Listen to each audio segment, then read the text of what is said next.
आज 21 सितंबर 2023 की साकार मुरली है। आज प्यारे बाप दादा कहते, मीठे बच्चे, जब तक आत्मा पाठ में है तब तक उसे 100% रेस्ट मिल नहीं सकती। रेस्ट मिलती है निर्वाण धाम में, वहाँ कोई पाठ नहीं। आज का प्रश्न है, जो बच्चे चलते चलते पढ़ाई में थक जाते, उन्हें फिर कौन से संकल्प आते हैं जो विकल्प का रूप ले लेते हैं? उत्तर है, पहला, उन्हें बाप को छोड़ देने के अर्थात फारकती देने के संकल्प आते हैं। बाबा कहते यह संकल्प आना भी विकल्प है। ऐसा संकल्प करना भी पाप है। पढ़ाई न पढ़ना माना ही थक जाना। ऐसे बच्चे अपना खाना खराब कर देते हैं। दूसरा है, अगर किसी बात के कारण कोई माता पिता से रूठ जाते हैं तो वह 21 जन्मों की बादशाही गवा देते हैं। आज प्यारे बाप दादा गीत है, आज अंधेरे में है इंसान। ओम शांति। यह है भक्ति का गीत व प्रार्थना। किसके पास प्रार्थना करते हैं? भगवान के पास। परंतु घोर अंधियारे में होने के कारण भगवान को जानते ही नहीं। तो अब सुने कौन? जब भगवान उन्हों की पुकार सुने तब आकर ज्योति जगाए। परंतु बच्चे भगवान को जानते ही नहीं, तो सुनेंगे फिर कैसे? अभी तुम सम्मुख बैठे हो, भगवान तुमको घोर अंधियारे से घोर सोजरे में ले जा रहे हैं।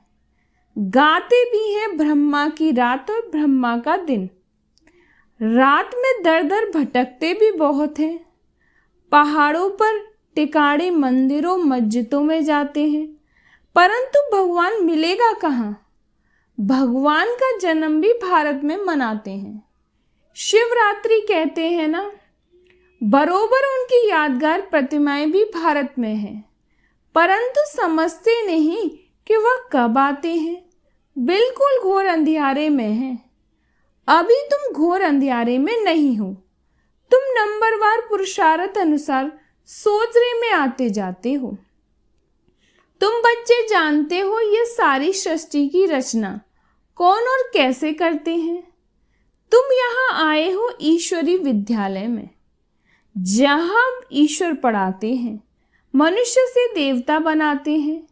यह नॉलेज तुम्हारे में भी नंबरवार समझते हैं। कोई तो अच्छी रीति समझते हैं, कोई पूरा नहीं समझने वाले भागंती हो जाते हैं। माता पिता से रूठ पड़ते हैं। जिनके लिए गाया हुआ है आश्चर्यवत, ऐसे माता पिता से रूठ पड़ते हैं। पशंती कथनती फिर रूठ पड़ंती। जानते हैं माता पिता से हमको 21 जन्म के लिए स्वर्ग की बादशाही मिलती है, फिर भी भूल जाते हैं। बाबा ने समझाया है, जिसको शांति कहा जाता है वह मिलती है शांति धाम अथवा निर्वाण धाम में। उसको जीवन मुक्ति धाम भी कहा जाता है। अगर कोई कहे हम 100% रेस्ट में हैं, परंतु यह अक्षर कोई है नहीं। सारे दिन में कोई ना कोई जरूर कर्म जरूर चलता है। हाँ, अल्पकाल के लिए रात में नींद को रेस्ट कहते हैं, क्योंकि आत्मा कहती है मैं सारे दिन काम करके थक गई हूँ, अब रेस्ट लेती हूँ। अपने को डिटैच कर देते हैं। यह तो जानते हो, बाप कहते भी हैं शांति देश में, या ऐसे समझते हो कि परमपिता परमात्मा वहाँ रेस्ट में रहते हैं। परमात्मा रेस्ट में तब रहते जब उनका पाठ नहीं है। मुक्ति धाम में कोई काम नहीं करते हैं। यह बड़ी समझने की बातें हैं। अभी तुम्हारी बुद्धि का ताला खुलता जाता है। बाप कहते हैं तुमको पता है मैं रेस्ट में कब रहता हूँ? जबकि तुम बच्चे स्वर्ग में सुख में रहते हो। वहाँ तुमको सुख शांति है, उसको रेस्ट नहीं कहा जाएगा। रेस्ट में तब कहें जब तुम्हारा कोई पाठ नहीं। तुम जब स्वर्ग में हो तो मुझे कोई मेहनत नहीं करनी पड़ती। मैं वहां घर में शांत में रहता हूँ। शांति का दूसरा अक्षर वहां रेस्ट कहेंगे। यहाँ तो रेस्ट में रह नहीं सकते। आत्मा कहती है मैं रेस्ट में तब हूँ जबकि रात को नींद करती हूँ। उस समय रेस्ट में हूँ या शांत में हूँ, बात एक ही है। रात को अशरीरी बन जाते हैं, शांत हो जाते हैं, फिर उठते हैं तो कर्म में आते हैं, फिर भी अनरेस्ट है। कर्म करते अनरेस्ट भासती। सतयुग में अनरेस्ट का सवाल नहीं। अनरेस्ट करती है माया। वहाँ ऐसे नहीं कहेंगे कि हम रेस्ट में रहते हैं, काम का सब करते हैं, परंतु अशांत नहीं रहते। बाकी रेस्ट अक्षर है नहीं। समझो कोई कहते हैं हम शिमला जाते हैं रेस्ट के लिए, परंतु रेस्ट का अर्थ नहीं। सच्ची रेस्ट तब है जब हम निर्वाण धाम में रहते हैं, वहां चुप रहते हैं। बाकी रेस्ट कोई को नहीं है। कोई कहे हमको 100% रेस्ट है तो यह रॉन्ग है, इसको अज्ञान कहा जाए। हाँ, यह जरूर कहा जाएगा पढ़ाई न पढ़ने चाहते हो तो रेस्ट लेते हैं। न पढ़ना रेस्ट लेना, यह तो फिर थकना हो गया। अपना ही खाना खराब करते हैं। समझाया जाता है, हे रात के राही, स्वर्ग की राह पर चलते चलते थक मत जाना, रूठ नहीं जाना। माता पिता को फारकती देने का तो संकल्प भी नहीं उठना चाहिए। यह संकल्प उठाया तो उसको विकल्प कहा जाता है। ऐसे माता पिता जिससे स्वर्ग की रजाई मिलती है, उसके लिए संकल्प भी क्यों उठाएं। लिखते भी हैं, कभी कभी संकल्प आता है छोड़ दें, कुछ समझ में नहीं आता। अरे समझने का तो ये टाइम है ना। समझना अर्थात पढ़ना। तुम जानते हो हम पढ़ रहे हैं।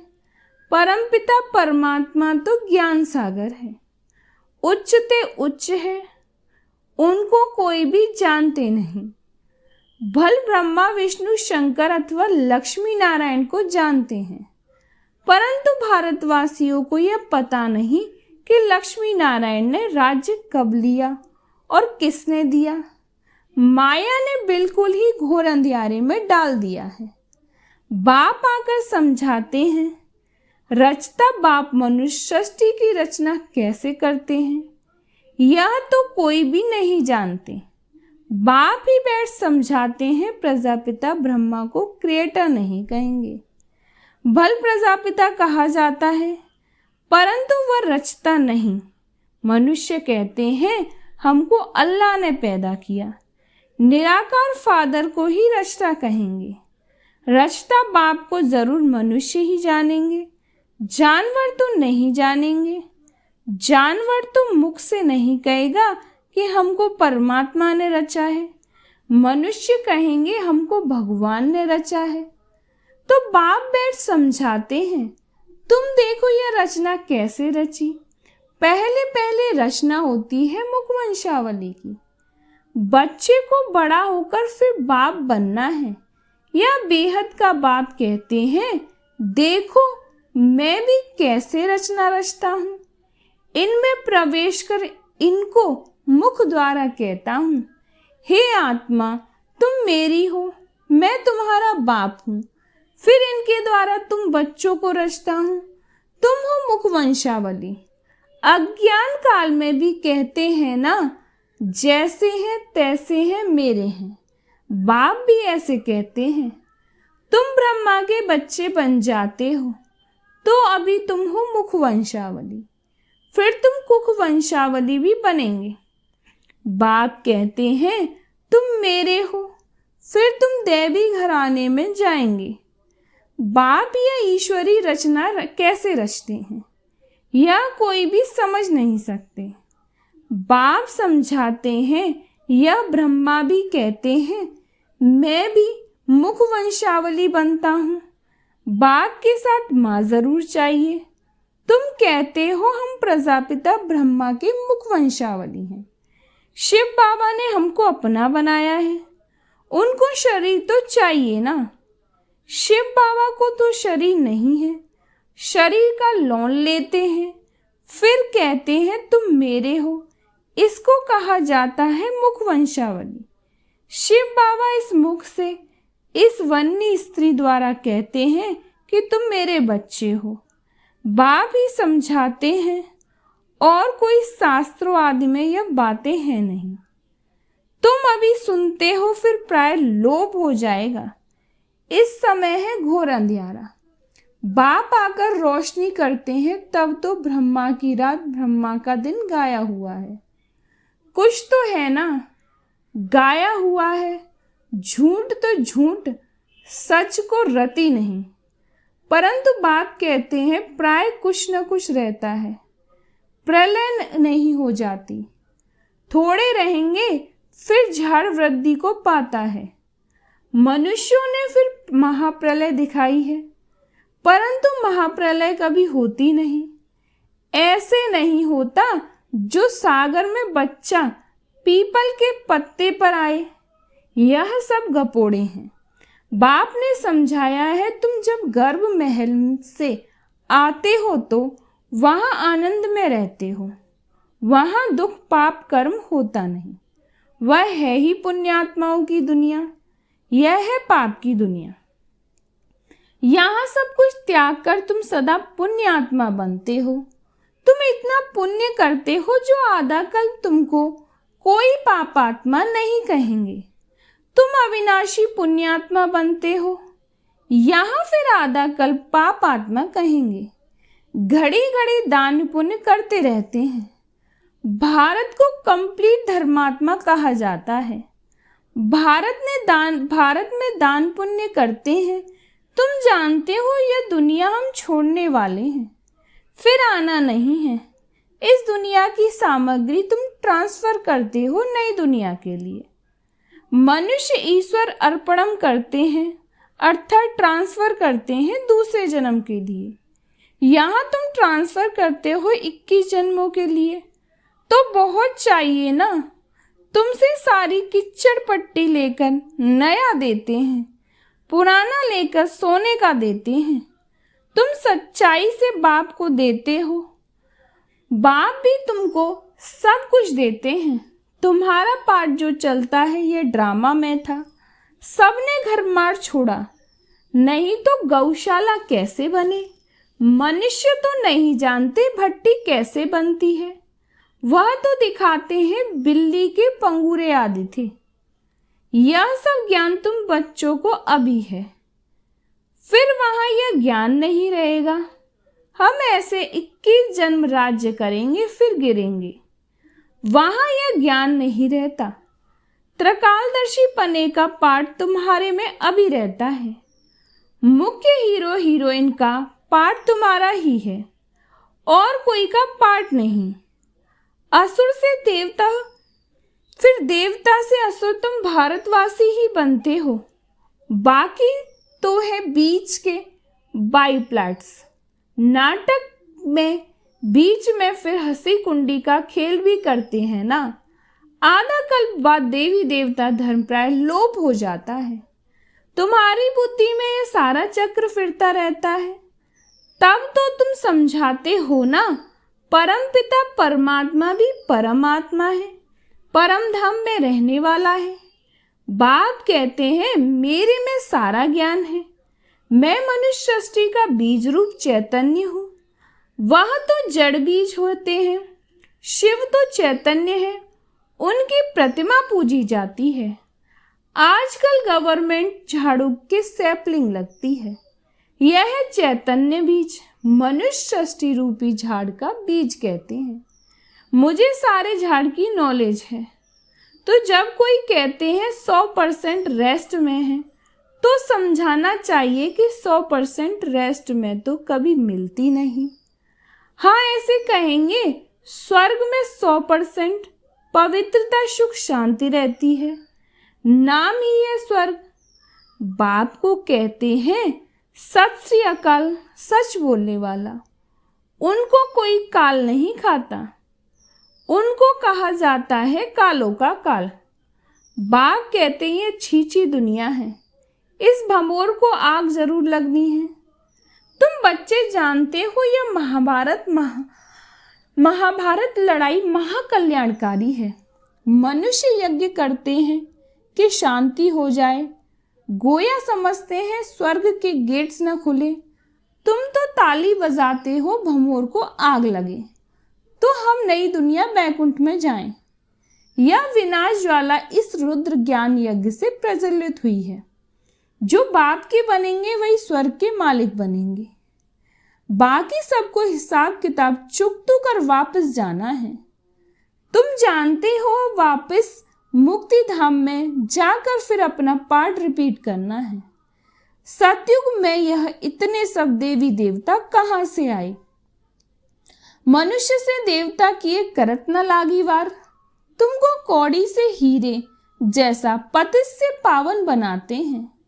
जितना जो नॉलेज धारण करेंगे उतना पद पाएंगे। राजधानी स्थापन हो रही है। तुम जानते हो हम अपने लिए स्वर्ग की स्थापना कर रहे हैं श्रीमत पर। अगर श्रीमत से कोई रूठ कर अपनी मत पर चले तो वह रावण मत हो जाएगी। इसलिए कदम कदम पर तुम श्रीमत लेते रहो। बाप जीते जी तुमको ट्रस्टी बनाते हैं। अच्छा मीठे मीठे सिकीले बच्चों प्रति माता पिता बाप दादा का याद प्यार और गुड मॉर्निंग। रूहानी बाप की रूहानी बच्चों को नमस्ते। हम रूहानी बच्चों की रूहानी बाप दादा को याद प्यार और गुड मॉर्निंग, नमस्ते नमस्ते नमस्ते। शुक्रिया बाबा, शुक्रिया बाबा, शुक्रिया बाबा। आज धारणा के लिए मुख्य सार है। पहली पॉइंट है कंप्लीट दानी बनना है। सच्चाई से सब बाप को अर्पण कर नई दुनिया के लिए ट्रांसफर कर देना है। दूसरी पॉइंट है जीते जी ट्रस्टी बनना है। कदम कदम पर बाप से श्रीमत लेती है। कभी भी श्रीमत से रूठ मनमत पर नहीं चलना है। आज प्यारे बाप दादा का वरदान है कंबाइंड रूपधारी बन सेवा में। खुदाई जादू का अनुभव करने वाले खुदाई खिदमतगार भव। कंबाइंड रूपधारी बन सेवा में खुदाई जादू का अनुभव करने वाले खुदाई खिदमतगार भव। स्वयं को सिर्फ सेवाधारी नहीं लेकिन ईश्वरी सेवाधारी समझकर सेवा करो। इस स्मृति से याद और सेवा स्वतः कंबाइंड हो जाएगी। जब खुदा को खिदमत से जुदा कर देते हो तो अकेले होने के कारण सफलता की मंजिल दूर दिखाई देती है। इसलिए सिर्फ खिदमतगार नहीं लेकिन खुदाई खिदमतगार हूं, यह नाम सदा याद रहे तो सेवा में स्वतः खुदाई जादू भर जाएगा और असंभव भी संभव हो जाएगा। आज प्यारे बाप दादा का स्लोगन है कर्मयोगी बनना है तो कमल आसनधारी न्यारे और प्यारे बनो। कर्मयोगी बनना है तो कमल आसनधारी न्यारे और प्यारे बनो। अच्छा, ओम शांति।